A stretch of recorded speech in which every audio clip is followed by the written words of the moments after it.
Welcome back to lesson 2. In this lesson, we're going to talk about designing your proof project. Now, there's something really important to take note of here.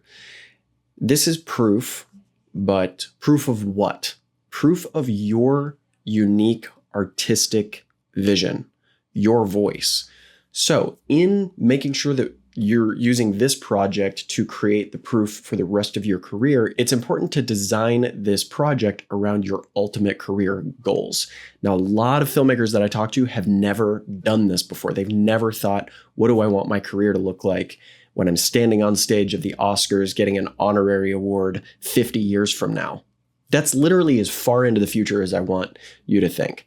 So when you think of Christopher Nolan, for example, he uses not just epic storylines, but he uses nonlinear storytelling, and he's particularly good with action scenes and keeping things highly emotional. And the examples of that you can trace through his entire filmography.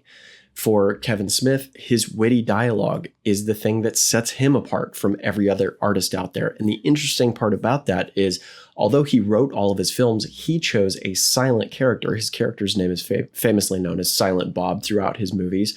Even though Kevin is a long-winded guy, he let his voice ring through all of the other cast members in the rest of his movies.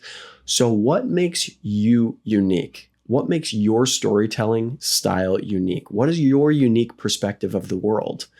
Maybe your parents immigrated here. Maybe you grew up in a really unique neighborhood that's different than the rest of the country.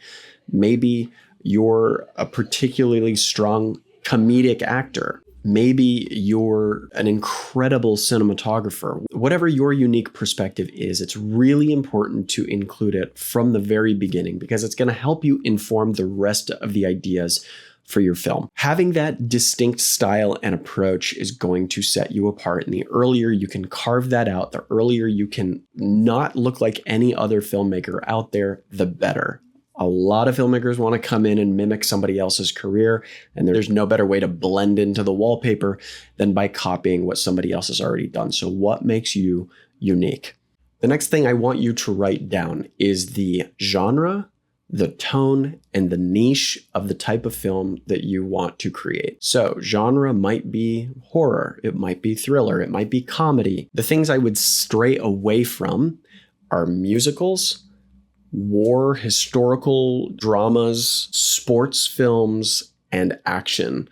The reason is anything that involves a lot of stunts or choreography inherently gets really expensive and dangerous. The world is used to seeing Marvel films that have infinite money and stunt choreographers working for months to make things look good. And so if you come in with your action film and things look cheesy, it gets weighed against everything else in the industry. So it's better for you to just focus on telling a simple story really effectively. If you can do that, everybody's going to want to know what you can do with money. But if you take off a bite larger than you can chew, the only thing anybody's going to notice is all the holes, everything that's lacking. Not what you tried to do, not what your ambitions were, but just where they fell apart. I would focus on dramas, comedies, romances, thrillers, horror. And then next is the tone. Is this super stylistic? Is this ethereal and dreamlike? Is your tone really grounded?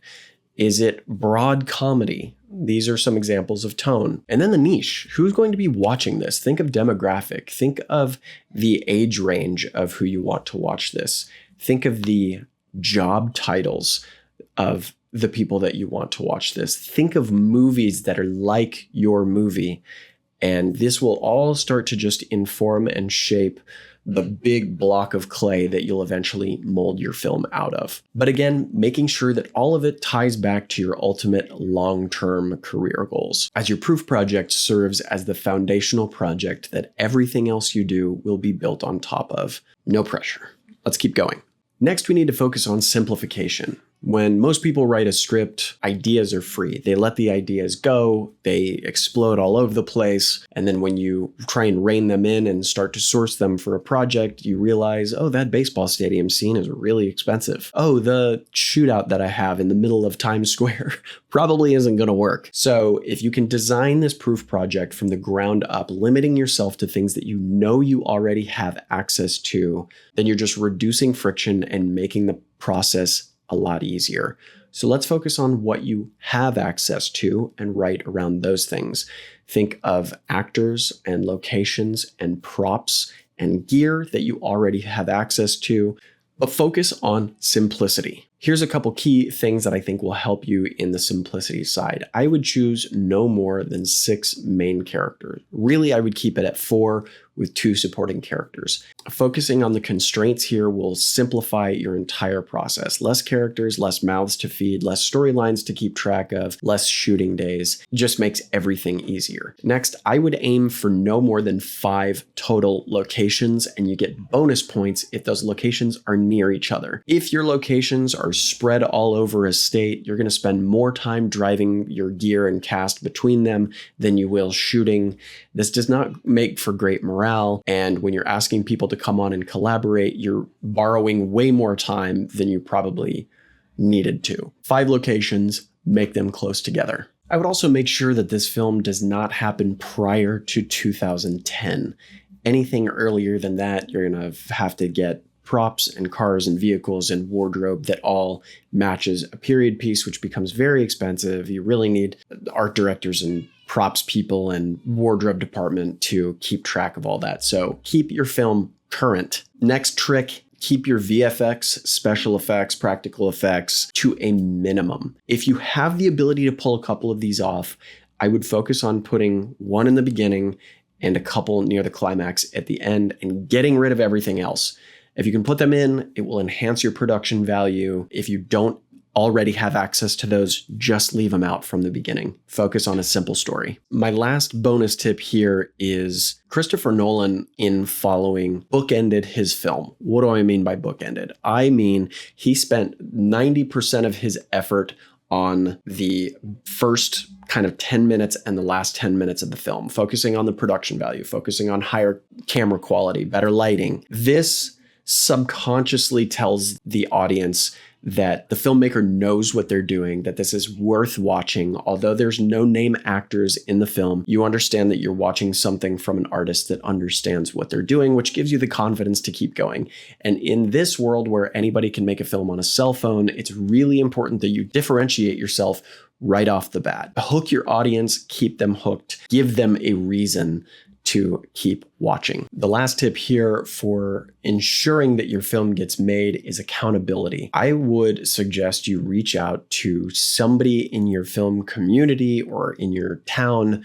that has a similar goal or would like to work on this project with you. Bringing them in the early phases and getting them started will just ensure that you've got somebody looking over your back, keeping you honest, and helping you push that ball forward. They also serve as a great wall for you to serve the racquetball of ideas off of again and again, and it helps you split the workload. It's even better if they fill a skill gap that you don't have. So maybe you're the creative and they're the analytical person thinking about scheduling. I'll see you in the next lesson.